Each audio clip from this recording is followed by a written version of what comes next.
Hello, everybody. It is Saturday, April 18th, and welcome back to the Nick Watkins Show. I'm Nick Watkins. Let's get into it. What an incredible day we have for sports today. We have the NBA playoffs start today, the NHL playoffs also start today. The Giants have won 2 games in a row. We have a full day of baseball with every team playing. It is such a great day for sports today. Let's talk about it. We're going to start with probably the most negative aspect of the episode, which is unfortunately the Golden State Warriors. So let's talk about yesterday's play-in games, the two playing games to have the two eight seeds decided. We'll start with the Warriors. The Warriors did lose this game 111 96. That was the final score. The Suns were the victorious team in this one. It was a rough one for the Warriors. They went down big in the first quarter, fought back in the second. Then they kind of stayed in it throughout the third, but then the Suns took over in the fourth quarter and put it out of reach. It was definitely rough. It wasn't like a terrible game, but the Suns really had the momentum throughout, and the Warriors were not able to make enough waves in this one. Jalen Green had a really good game, 36 points in 40 minutes. Booker had 20 points, 6 and 8. Goodwin had 19. The Suns had a nice game, scoring points. And then for the Warriors, it was Potts, 23 and 10. Steph had 17 points in 36 minutes. Melton had 16 and 8. I guess we'll start by saying that we try and be fair on this channel, so we have to mention Steph Curry's performance because we can't talk about it on Thursday with Boston and say he's the best point guard ever, and say he's doing this, you know. But we try to be fair on this channel, so we have to mention the good and the bad. And yesterday, Steph Curry was not good. He had 17 points in 36 minutes, 4 for 16 from the field, 3 for 10 on 3 points. Not a great game. Really, a bad game from Steph Curry. And we have to be fair. We can't talk about it on Thursday's episode with Boston saying he's the best point guard ever. And he's doing this at 38 on a bad knee, and it's so impressive. And yes, he is 38, and yes, he's playing on a bad knee, but still, that is definitely contributing to this performance. But you'd like him to be better, and I don't want to say I'm blaming him for this because that's not fair because he was so good throughout and it's just a really tough game, but he was not as good as we needed him to be. With that being said, it was just circumstance. But you can't deny that Steph Curry didn't play well yesterday, and that's one of the reasons we didn't win this game. It was just an unfortunate game. I thought the Suns played a lot better than us in this one, but Steph Curry's performance wasn't necessarily helpful for the Warriors. Um, but yeah, you got to applaud the Suns here because they had a very good game against the Warriors. They they led basically the whole game. The Warriors led in the first 13 seconds, and the Suns led for every single moment of game time after that. They went on a couple of really good runs in the first quarter, and they had the momentum in the fourth quarter. They played really well. I also thought that one aspect that was really felt key was the Warriors turning the ball over, and they dug a big hole for themselves in the first quarter by having multiple turnovers on like consecutive possessions. And although the turnover margin was 8 in favor of the Suns, it really felt like a lot more than that. And you look at the points off of turnovers, and it tells the story. 30 points off turnovers for the Phoenix Suns, 10 points off turnovers for the Golden State Warriors. I think that was the key in this game was the Warriors turning the ball over, did not play a clean game, very sloppy. That was the reason that we won the game against the Clippers because we played a great team game and didn't turn the ball over. And it's also the reason that we lost this game because we were turning the ball over. So that was kind of the story for the Warriors. And then the Suns, they didn't necessarily play incredibly well. I did think they shot the ball pretty well from three, especially early on, but um, they just they took what the Warriors gave them. They were getting the points off turnovers, and when they were turning the ball over, they were finding the open man and most of the time hitting their shots. So I think the Suns just did what they had to do, and they won the game, and that's how it worked out yesterday. The other game was a bit of a surprise, considering how well Charlotte played against Miami. The Magic won this game 121-90 over the Hornets. Paolo Banchero was getting roasted by fans and media alike for his really bad performance against the Heat, or not against the Heat, against the 76ers. Pella had a really bad game against the 76ers. He was catching a lot of flack for it. But yesterday, he was really good. He had 25 points and 5 rebounds and 6 assists in 33 minutes. He was plus 17. His abysmal shooting from the first playing game was not present here. He shot 52%, 9 for 17, 2 for 6 on 3 is solid. I mean, it's not great, but it's serviceable. And he did not turn the ball over. Only 2 turnovers in this game. That was the difference. So you look at Paolo in the first playing game and the second playing game, completely different player. And I think it was because of his great play that the Magic were able to win this game. You also look at Desmond Bane, only had 13 points, but he was plus 30 in his minutes. So you can see that even though he didn't have the best shooting night, he was still maybe the most valuable player in terms of plus minus if you go off of that. And because the scoring was coming from Paolo and Wagner and not from just Desmond Bane. So very strong performance from Orlando. As for the Hornets, LaMelo definitely shot it better than he did in the first game. He had 23 points on 17 shots instead of 30 on 30. But the rest of the team really nowhere to be found. I mean, LaMelo was still -9, but if you look at other guys, Miller, Kneppel, Diabate, and Bridges all minus 20 plus. Did not shoot the ball particularly well, any of them. So, yeah, lots of turnovers for the Hornets. They did not play their best game. They still have their future ahead of them, so it's not the biggest concern, but not a very convincing game from Charlotte. And as for Orlando, they definitely needed this one, and they got it, so now they'll be going to Detroit. And that'll take us into the playoffs for the NBA. We have 4 games today and 4 games tomorrow. I really can't wait for this NBA postseason, and it starts right now. Actually, as I'm recording this, we're just gonna recap. If you want to go see all the playoff predictions, there was a fantastic episode I recorded yesterday with Mello and Grant. That's gonna be coming out at 12 Pacific, so in 2 hours time. Well, when this episode gets uploaded, probably an hour and a half. That's going to be a very great episode. We made all our playoff predictions and we broke down each series and each hypothetical series. It's good. It's a great episode. Really, really good. So go check it out when it comes out.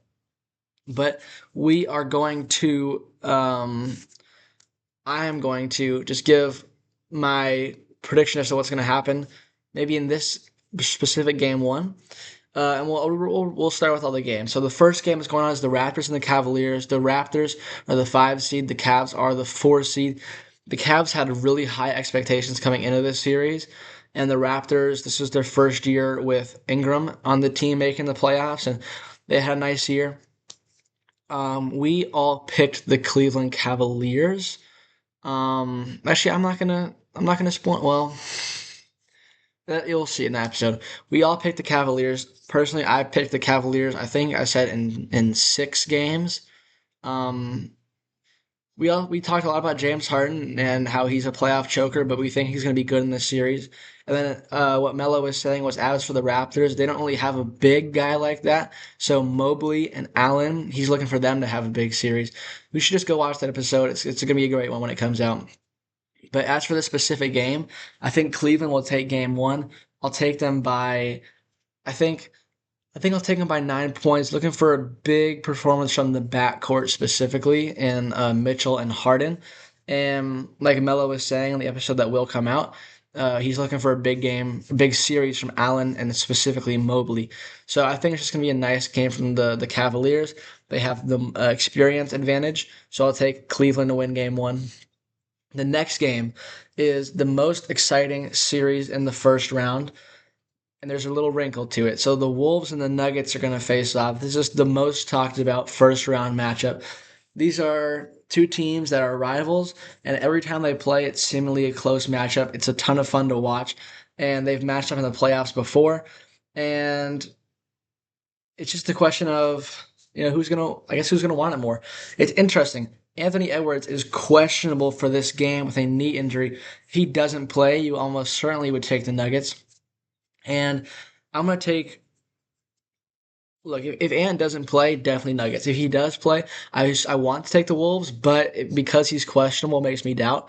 So I think the Nuggets are going to take game one, even though I kind of want to pick the Wolves based on how I think the series is going to go. But Jokic and Murray, I think they're going to have what it takes today.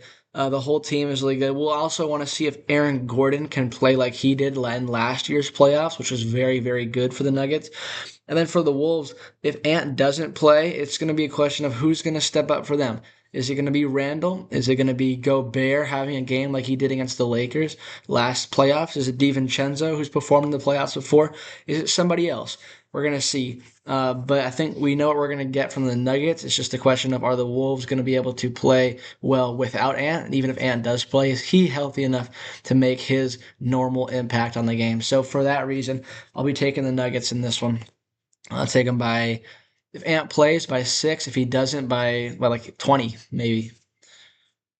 The next game is the Hawks and the Knicks. There's history between these two teams. Trae Young, the king of New York, some called him, after he dismantled the Knicks in the playoff series in previous year. But not last year, but in another year. But this is a different Hawks team than the one that played the Knicks before. This is a young team full of athletic young players, lots of good defensive players. But they had some breakout guys. You look at Johnson, Alexander Walker, Dyson Daniels. They have the vet in McCollum. They have Ricochet. They have Okongwu. They have Jonathan Kuminga. The Hawks are a good team, I think, but there's a lot of talk about them kind of being a little bit fraudulent. They're a winning streak against some bad teams. The Knicks are an established team. The Knicks are a really good team. You look at their starting five: Brunson, Bridges, Anunoby, Hart, and Towns. Also coming off the bench, Mitchell Robinson, Jordan Clarkson, Alvarado, and Shemet. I don't think they're as deep as some other teams in the East, but I think that starting five can go toe to toe with anybody. It might be the best starting five in the East. And for that reason, we all thought that the Knicks would win this one pretty convincingly. I think I said 5. There might have been I think we all said 5. I think the Knicks are going to take this game. I think the only Hawks win will be in game 4.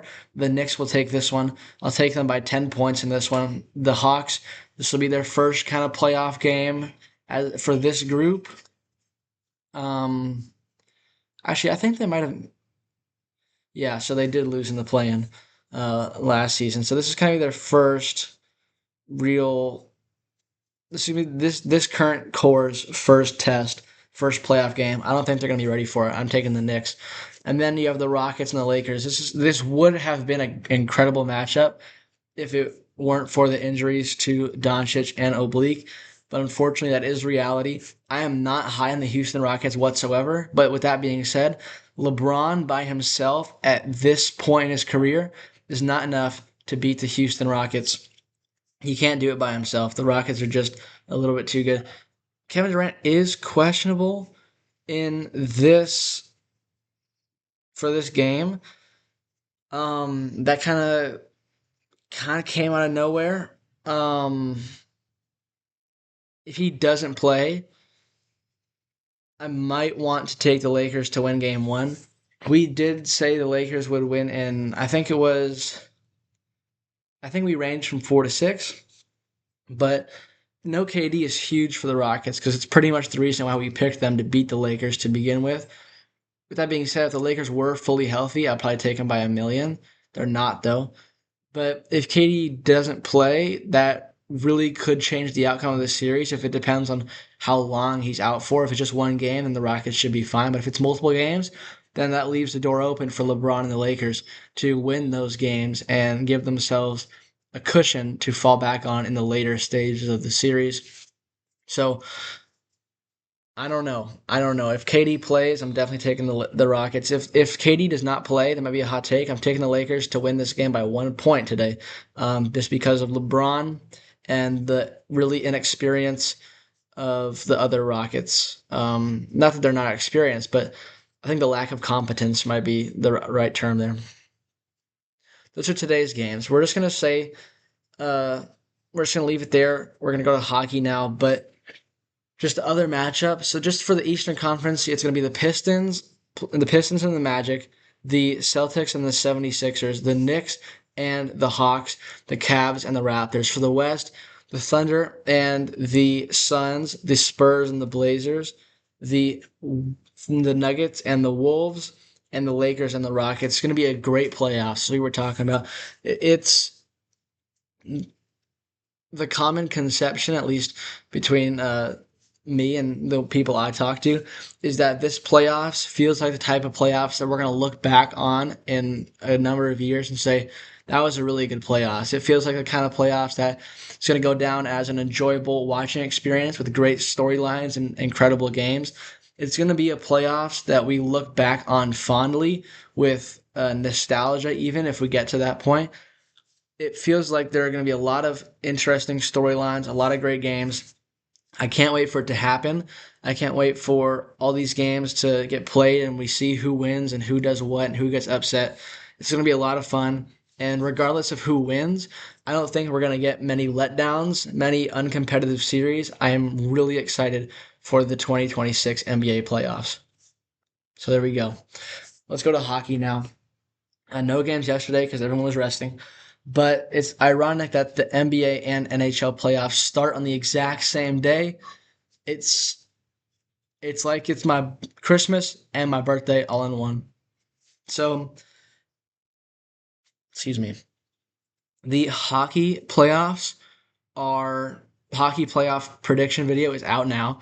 I did that one with Noah yesterday too. I was very busy yesterday recording and editing. So drop a like to show your appreciation for my hard work. Today there are 3 games. On Sunday there's going to be 4 games, and then on Monday there's going to be 1 game 1, and then 3 game 2. So here are the games that are going on today. It's going to be 2 Eastern and 1 Western. The first one is going to be the Senators and the Hurricanes. Carolina, the narrative for them is they are known playoff chokers. They are first in the East, first in the Metro. They have lost to some good teams in recent time, but they've also beat some good teams too. Um, I'm taking Carolina to win this series. And for Ottawa, I don't know. I just don't think they're going to put up much of a fight. And Carolina, although they have that narrative of choking, um, I don't think it's going to be too competitive. So we're taking Carolina to win this one. Um,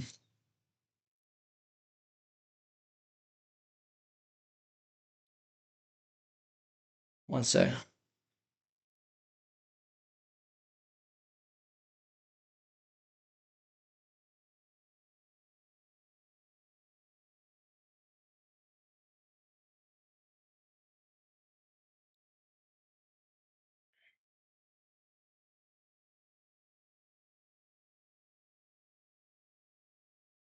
Excuse me. Sorry. All right. The next game. This is my personal, like, this is the series that I'm most excited for. The Minnesota Wild and the Dallas Stars.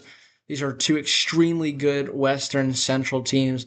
The Stars have made the playoffs a lot, and so have the Wild. The Wild now have Quinn Hughes. That's the big story for them. The Stars are just a really solid team, and so are the Wild. They barely have any weaknesses, and I'm really, really excited for this series to get underway. Um, to win game one, I think it's going to go to the Minnesota Wild. It's going to be close. Every single game is going to be close, but I think I'll take the Wild on this particular day. I am taking the Stars to win this series, and they are my team that I think is going to win it all. So that's what I think is going to happen. And in the Battle of Pennsylvania, the Flyers and the Penguins, Philly versus Pitt. Um, it's going to be a lot of fun. Yeah, it's just a question of, are the Flyers defense, like, you'd assume the Flyers defense is going to perform like their usual selves. And with that being said, You have Crosby, maybe will make an impact, but I don't think anybody else is going to be playing like that. I think I'm taking the Flyers. I'm taking the Flyers to win the series, and I think they're going to win this game, and they're going to win most of the games. Um, so there you go. Taking the Flyers on that one.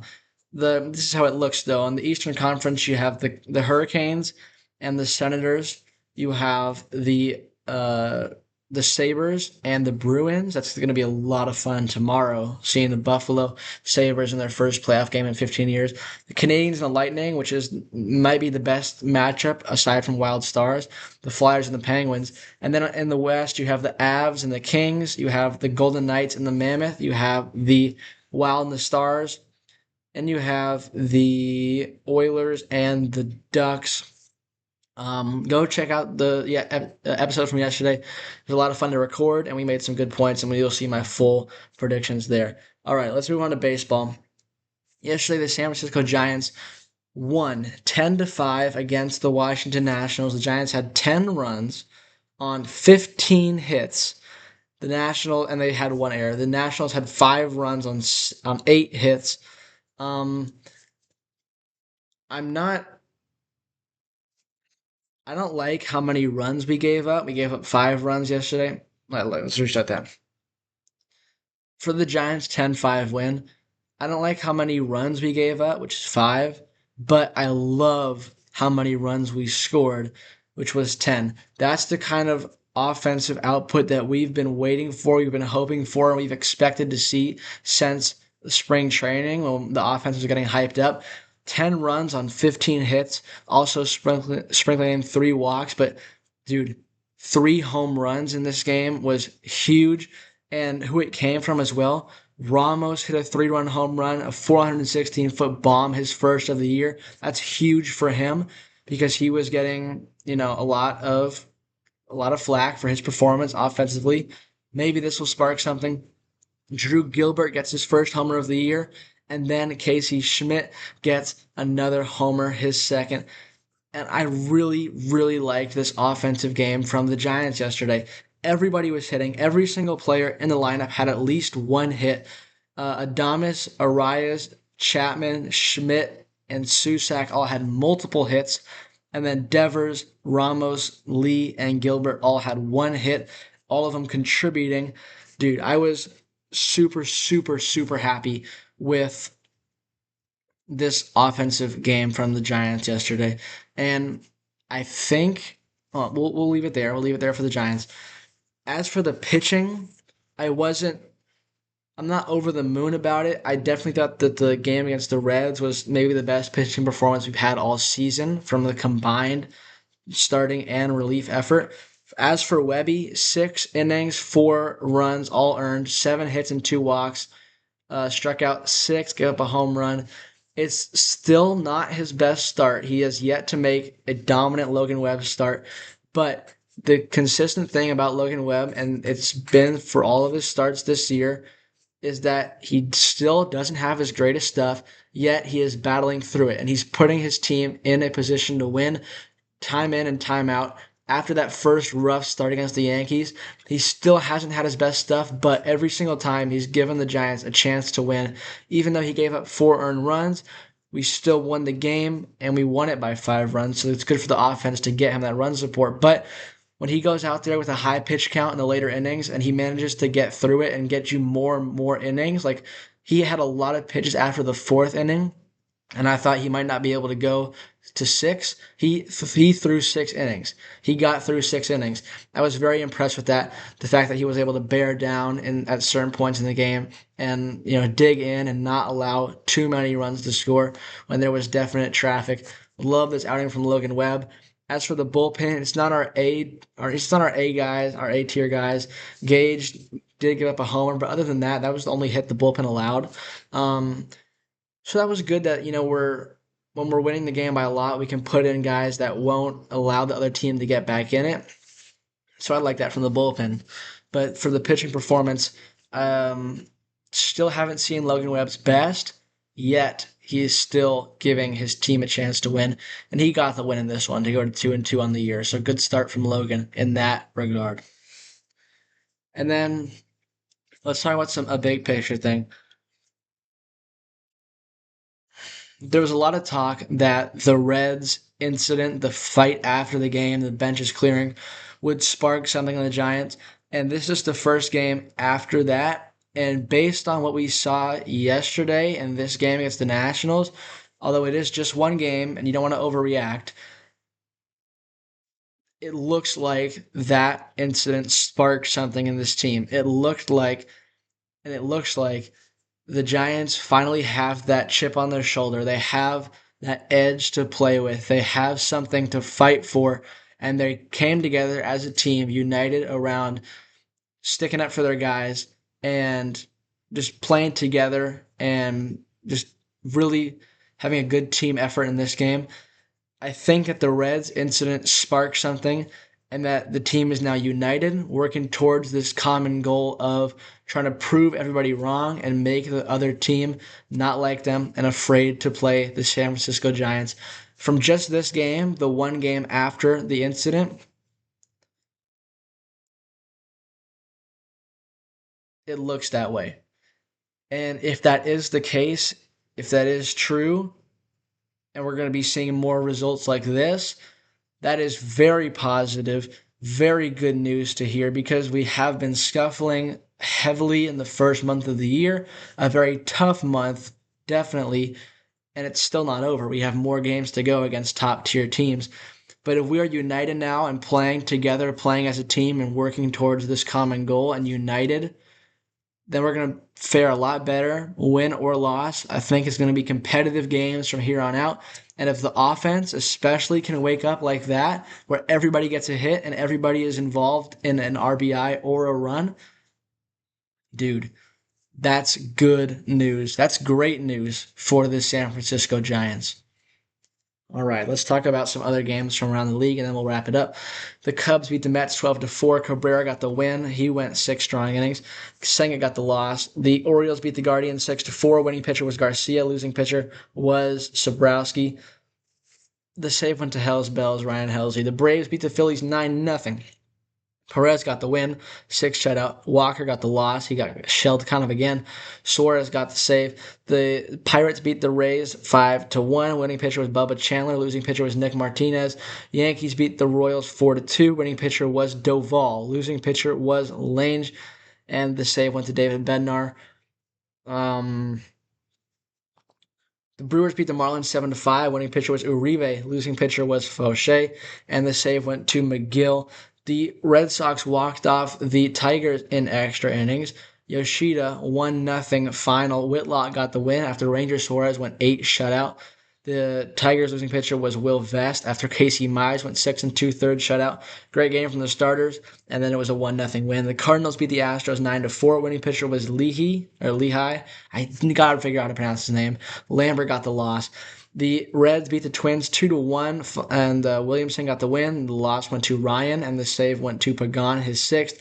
Dodgers beat the Rockies 7-1. Glasnow got the win, 7-1 run, 7K inning. Sagano got the loss. The Angels beat the Padres 8-0. Jose Soriano threw another scoreless outing, 5 2/3 scoreless, struck out 8. This guy is on a different level this year. Waldron got the loss. Jose Soriano is a real thing now. I mean, he's 5-0 in I think 5 starts. Um, yeah, he's won every single time he's gone out there, and he's only allowed 1 run over 32 2/3 innings, and he struck out the most batters in baseball. Very impressive. The D-backs beat the Blue Jays 6-3. Winning pitcher was Soroka, who's 4-0 on the year, and the losing pitcher was Lauer. The save went to Sewald, who has 7 saves on the year so far, and he's blown a lot of them too.